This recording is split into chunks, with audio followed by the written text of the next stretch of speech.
E hoje aqui recebemos também, então, no nosso programa, a doutora Carolina Malavasi, médica infectologista, e que também teve uma atuação muito bonita nessas eleições como como candidata à vice-prefeitura aqui de Itapetininga pelo Partido dos Trabalhadores. Doutora Carolina, muito obrigado pela presença aqui com a gente e conta pra gente como foi toda esta luta aí nesses últimos meses. Não foi fácil, né?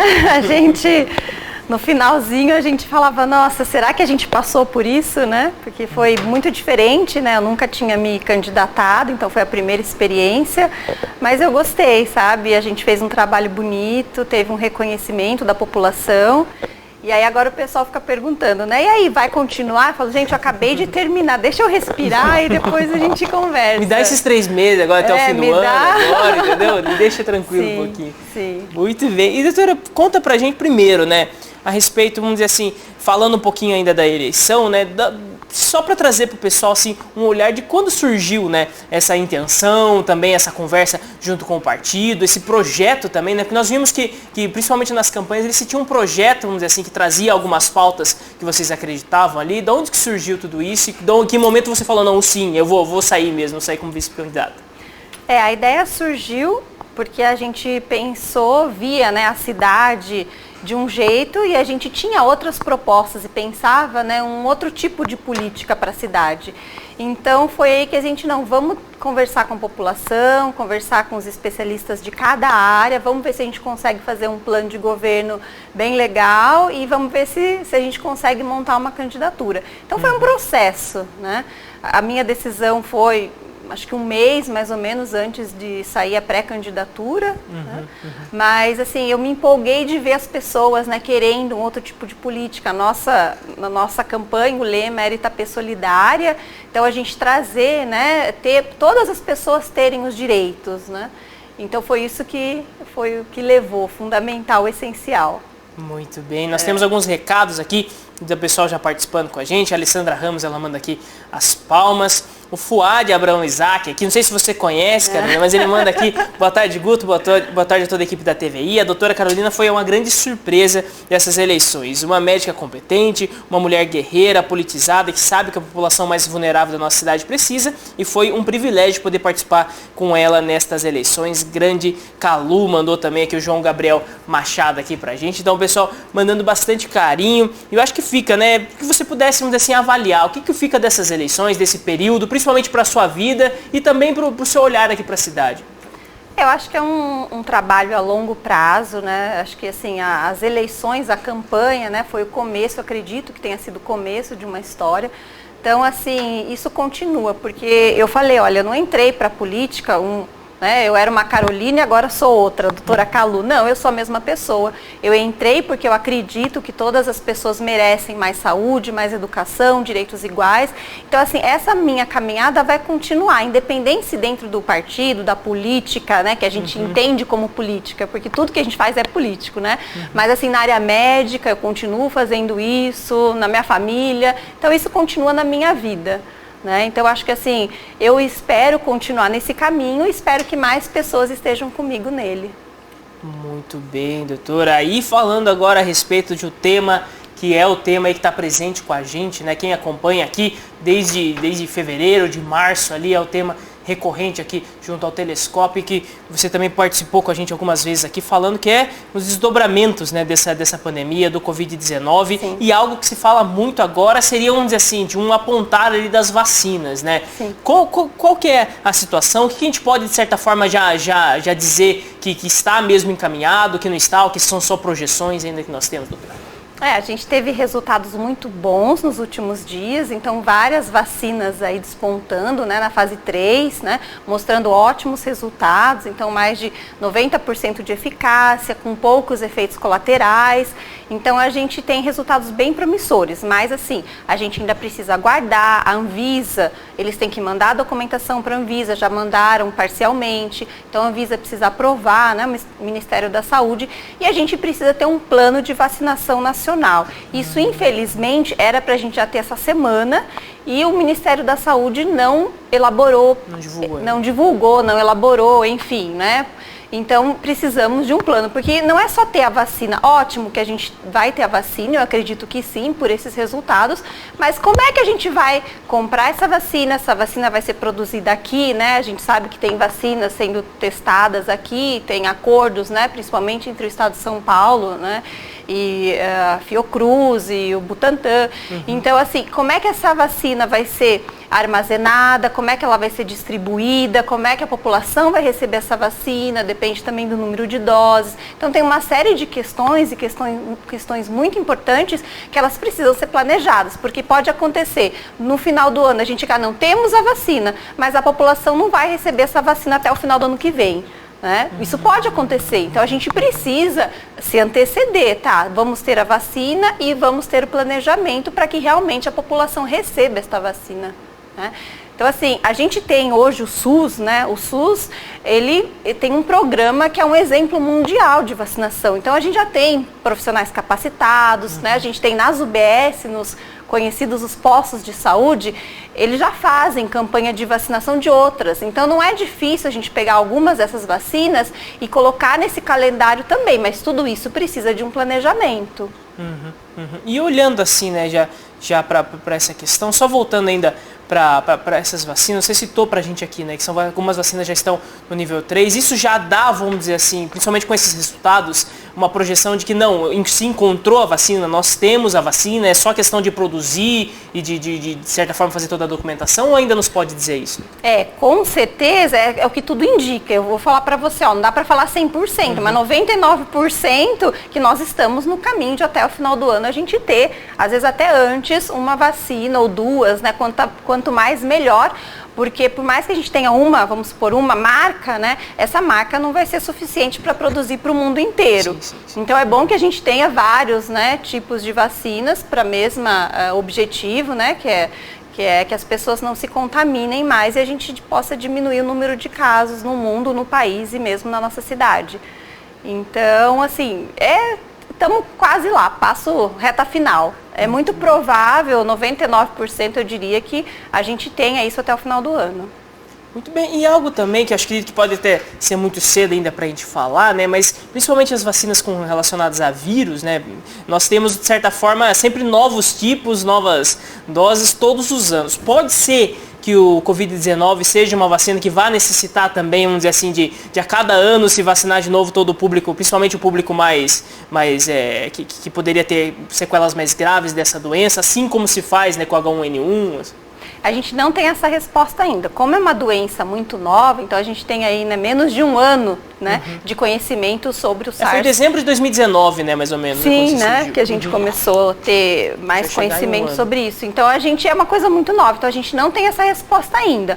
Pode ser que a maioria dessas vacinas a gente vai precisar de 2 doses, tá? Então pode ser que tomando 2 doses eu já tenho uma imunidade para a vida inteira e pode ser que não, pode ser que depois de 3 meses eu preciso revacinar, depois de um ano a gente ainda não tem essa resposta. Muito bem. E, doutora, também a respeito da vacinação, né? Acho que como, vamos dizer assim, nós temos já bem estabelecido, né, os grupos de risco e tudo, possivelmente as primeiras doses elas vão ser totalmente direcionadas para esses grupos de risco, para os grupos de atuação mais direta junto ao Covid. Seria isso? Vamos dizer assim, para a população em geral mesmo vai ser algo, vamos dizer assim, que possivelmente vai demorar mais um pouco ainda, né? Sim, a gente faz isso para as outras doenças também. Então, lógico, aqueles que têm mais chances de complicação são mais vulneráveis, então eles vão ter a prioridade nesse tempo, né, de vacinação, vão ser os primeiros a receber. Mas aí a gente tem, porque mesmo um grupo de risco, quando a gente fala, né, um fator de risco é a obesidade. E a gente tem um grande número da população, né, obesa, um grande número de diabéticos da população. Então pode ser que no início a gente também não tenha para todo o grupo de risco. E aí a gente vai ter que pegar esse grupo de risco ainda mais. Então aquele obeso, né, mais grave, aquele diabético mal controlado. Então, né, não sei como a gente vai fazer isso. Por isso que precisa de um planejamento. E é isso que a gente espera do Ministério da Saúde. Muito bem, doutora. E também, você citou para a gente aqui, né, que tem uma ou talvez até duas bem avançadas já, né? Essas duas, elas teriam já parcerias aqui com o Brasil ou elas são vacinas que de certa forma, o Brasil não chegou a ter parceria? Não, a gente tem principalmente a Oxford, né, que é da AstraZeneca, e tem a Coronavac, que é a chinesa, né? Então, a gente tem duas, uma na Fiocruz, outra no Butantan, que a gente está cooperando, está fazendo junto e que pode ser que mais para frente o Brasil possa produzir essas vacinas. Muito bem, então é algo que traz mesmo para todo o pessoal que está acompanhando com a gente aqui, né? Porque, de fato, quando se iniciou, né, se pensava assim, não, é coisa de 1, 2 meses, tal. Depois, quando chegou a 3, 4, 5 meses dessa pandemia, né, acho que já veio também a ideia de que não, só vai resolver com a vacina.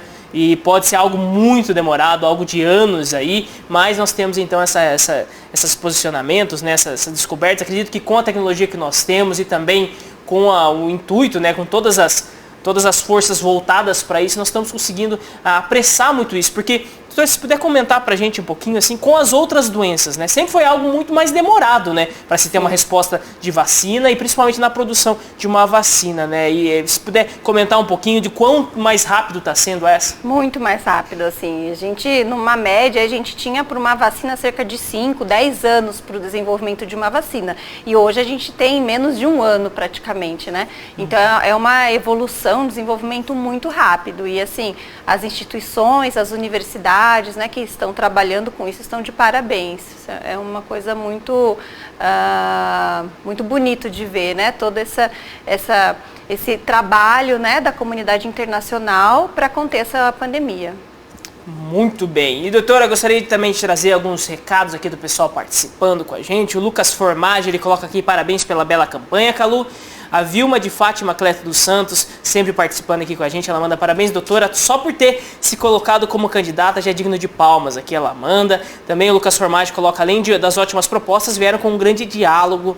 A Ana Giacometti Jefferson Carvalho coloca parabéns para o Nino, né, que estava aqui com a gente no primeiro bloco do programa. Também João Gabriel Machado aqui mandando a sua mensagem. E doutora, falando aqui justamente a respeito de Itapetininga, né? Acho que acredito que principalmente você já tinha uma atuação, já sempre falava como médico infectologista, né? Era uma palavra que estava sempre ligada com o desenvolver dessa doença aqui na cidade. Acredito que durante a campanha também você teve, vamos dizer assim, toda uma preocupação, porque de certa forma, caso eleita aí, seria, vamos dizer assim, uma luta que você teria que desempenhar também a partir de 2021 aqui na cidade, né? Como que você avalia as medidas que foram tomadas hoje, né? Depois de quase um ano todo aqui de trabalho em cima disso aqui em Itapetininga, teria, vamos dizer assim, algo que talvez no começo precisasse ser diferente, que agora você vê que mudou um pouco o pensamento? Como você vê?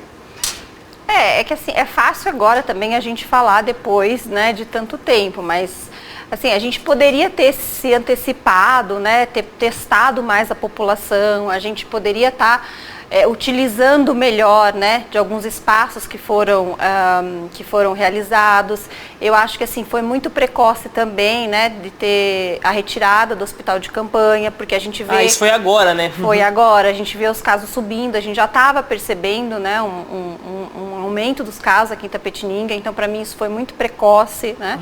Com relação também à população, a gente sai na rua, a gente vê muita gente sem máscara, muita gente achando que não existe mais Covid, então acho que falta ainda, né, a Secretaria da Saúde, o Poder Público, avisar a população, olha, nós estamos ainda numa pandemia, os casos estão aumentando, a gente na verdade nem saiu da primeira onda, né, então isso não é uma segunda onda, a gente nunca teve níveis, né, que a gente pudesse falar, nós saímos da primeira onda. Porque nos países europeus, né, de certa forma se falou muito disso, né, teve uma primeira onda, uma baixa e agora uma segunda, mas no Brasil nós mantivemos, né, a mesma onda de certa forma. Nós mantivemos, o que aconteceu foi que a curva subiu, ela baixou um pouco, mas ainda assim em níveis muito altos. A gente nunca teve a taxa de transmissão aqui no Brasil, né, menor que 1, menor que 0,5 para a gente poder falar que acabou a primeira onda. Então ainda nós estamos numa primeira onda, mas com um aumento do número de casos. Isso é muito preocupante. Então eu acredito que a gente tem que muito alertar essa população. Eu acho que também foi muito precoce a flexibilização, né? Então ter passado da fase vermelha para laranja, para amarela e agora verde, para mim isso teria que ter sido feito mais gradualmente, com mais conscientização da população. Enfim, são essas principais as principais coisas que eu penso. E nós vemos isso em todo o estado de São Paulo aqui, né? Nós tivemos, acho que começou, né? Acho que o ponto mais crítico foi a cidade de São Paulo, principalmente no começo, era quase todos os casos do estado eram lá, né? E se montou toda uma estrutura e logo, vamos dizer assim, acredito que já faz alguns meses já que já foi desmontada essa estrutura, né? Depois nós tivemos aqui em Sorocaba, que teve uma frente, depois já começou a desmontar e depois chegando aqui na cidade. Você vê que talvez, vamos dizer assim, em todas essas cidades se teve talvez algo que se foi achando, não, tá meio resolvido já, vamos parar, e talvez isso acabou refletindo também aqui na cidade? Tem a questão da verba também, né? Porque a verba, pelo que eu entendi, essa verba vinha do governo federal. Então, essa verba não vindo mais, a prefeitura teria que bancar esse hospital, e a prefeitura não bancou. Né? Agora, eu tenho a ver também, não só com o governo municipal, mas com o governo estadual e federal, de não passar corretamente as informações para as pessoas. Tanto é que até algumas semanas atrás, o próprio presidente falando da vacina chinesa, como alertando para a população não tomar a vacina chinesa. E a gente sabe que não, a vacina chinesa tem se mostrado que é a Coronavac com ótimos resultados. Então, a gente não tem, né, infelizmente, o governo não está sendo transparente passando as informações corretas para a população. Isso você vê também com respeito, vamos dizer assim, aos dados do Covid, que talvez, vamos dizer assim, que é algo que se coloca muito, que se falou demais, de que o governo, de certa forma, não falaria nada até as eleições, para o pessoal poder ir votar e tudo, e depois falaria. Isso é algo que você vê, assim, pelos números que pode mesmo ter acontecido, talvez, de certa forma, deixar um pouco de lado para depois começar a falar de novo? Olha, eu não posso acusar ninguém, lógico que a gente vê que tiveram campanhas que falaram sim que a Covid estava controlada e não estava, os casos, né? Mas eu não posso falar assim, olha, isso foi feito propositalmente, né? Que a gente viu que até os dados, né, do próprio site do Ministério da Saúde passou por problemas técnicos, mas eu não posso acusar ninguém, né? Mas a gente sabe que isso acontece sim. Né? Infelizmente, eles têm a prioridade que é se reeleger ou se eleger, e aí acabam não vendo, né, que para a população isso não é o maior benefício. E doutora, falando aqui a respeito da cidade de Itapetininga, né, nós tivemos várias conversas nesse tempo aqui, principalmente com os comerciantes aqui da cidade. Eu acredito que você conversou também nesse tempo de campanha, né, onde eles falavam, olha, pra gente aqui, a gente está tentando fazer o máximo, tentando colocar todo mundo com as máscaras, álcool em gel, ter todo um protocolo dentro das lojas, tudo, mas pra gente é triste ver que muitos locais, principalmente locais de lazer, muitas vezes se tem uma despreocupação total, e ele falou, esses casos muitas vezes vão refletir depois no nosso trabalho aqui, né? Você vê que talvez esse seja um ponto muito importante para nós olharmos aqui em Itapetininga, né? Ou seja, se manter um padrão, tudo bem que outros lugares também são locais de comércio, também são locais que precisam sobreviver, mas que eles consigam mesmo impor ali algumas normas, tudo para tentar segurar tudo isso? Não, eu concordo, não adianta nada você ter um comércio funcionando, né, com distanciamento social, uso de máscara, álcool gel, e aí você ter festas, a população aglomerada, sem máscara. Não, a gente tem que falar a mesma língua, porque o vírus não vai escolher, né, ali eu vou estar e ali eu não vou estar, não é isso que acontece. Só transmite no comércio, não transmite em outros lugares. Não existe isso, então assim, a informação tem que ser uniforme para todo mundo. Muito bem. Doutora, a respeito dessa questão do Covid-19, se quiser deixar um recado aqui para a população, mais alguma informação, porque assim, eu acho que é sempre importante nós estarmos aqui portas abertas, é um tema que de certa forma ficou recorrente, que vai continuar recorrente possivelmente aqui, pelo menos até mais esse próximo ano aí, né? E se Deus quiser, falando das campanhas de vacinação, falando dos números caindo, mas vai ser algo que vai continuar. Quiser deixar um recado aqui, até a respeito mesmo desses novos números, dessas novas aparições aqui na cidade, tudo, teria algo, vamos dizer assim, a se falar ainda mais para a população, para deixar um pouco mais claro ainda? Sim, eu acho que a gente tem que pensar que essas 3 regras aí do distanciamento social, uso de máscara e higienização das mãos frequentes, a gente vai carregar por bastante tempo ainda. Por mais que a gente tenha a disponibilidade dessas vacinas o ano que vem, não vai ser de uma hora para outra que toda a população vai ser vacinada e vai adquirir imunidade. Então pode ser que a gente ainda precise, pelo ano que vem, ainda seguir essas 3 regras que eu acabei de falar. Então a gente vai precisar da cooperação da população, a gente vai precisar também pressionar esses governantes para que façam esse planejamento, para que olhem para a população, principalmente para que mais precisa, e a gente precisa estar junto nisso.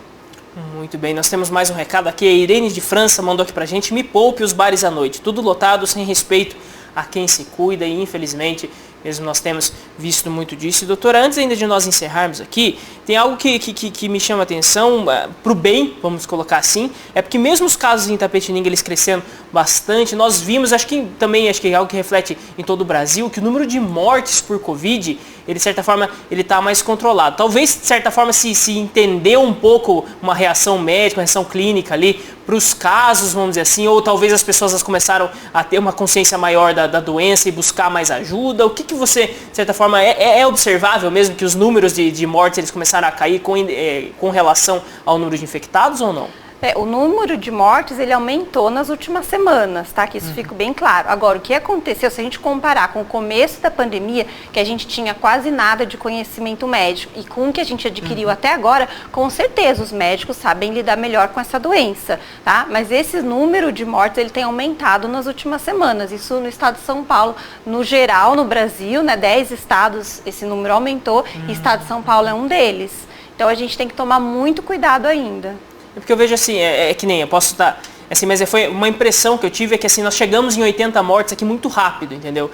E agora, vamos dizer assim, já alguns... tá falando da cidade. Isso, da cidade. Ah, tá, desculpa, eu achei que você estava falando nos últimos, vamos dizer assim, acho que 2 meses, nós estamos dentro da dezena de 80, estamos acho que em 86 ontem, se eu não me engano, ou seja, de certa forma, ele parou aquele ritmo que nós tínhamos aqui toda semana, mortes chegando, nós estamos em 88 agora, né? Ou seja, de certa forma, mostra também que voltou um pouco a aumentar de novo aqui na cidade também, né? Então, é algo a se tomar cuidado, né? Mas talvez, então, teve mesmo essa mudança. Profissionais de saúde, sim. Os profissionais, eles tiveram uma consciência melhor, saber mais ou menos como responder. Sim, né? A gente tem mais conhecimento agora para tratar de um paciente com suspeita de Covid do que se tinha antes. Então, isso pode ter ajudado muito. Mas a gente vê um número de casos maior na cidade. Então, isso pode, mais para frente, né, a gente pode, desses 80, passar rapidamente para 100 até para mais. Então, todo cuidado é pouco. Então, vamos continuar, né, vamos fazer o distanciamento social, uso de máscara correto e higienização das mãos. São os principais. Muito bem. Doutora, muito obrigado pela participação aqui com a gente. É uma alegria muito grande poder contar com você mais uma vez aqui no Telescópio. Se quiser deixar um recado para o pessoal que está acompanhando, também se quiser deixar um recado com respeito aí às eleições, né, toda a equipe, todo o pessoal que esteve junto com você nesses dias, fica aberta a câmera do Telescópio para você. Eu quero agradecer todo o apoio da população, esse pessoal também que me mandou muita mensagem carinhosa aí. E assim, é o que eu falei, né? Mesmo que eu não esteja na política partidária, eu estou na política querendo sempre o bem para as pessoas e querendo que todas tenham os direitos básicos. Muito bem. E o recado quanto ao Covid? Se protejam. Se cuidem, não acabou, gente. Vamos lá, vamos cuidar do outro. Então é muito importante você também que acompanha aqui com a gente, tá sempre ligado.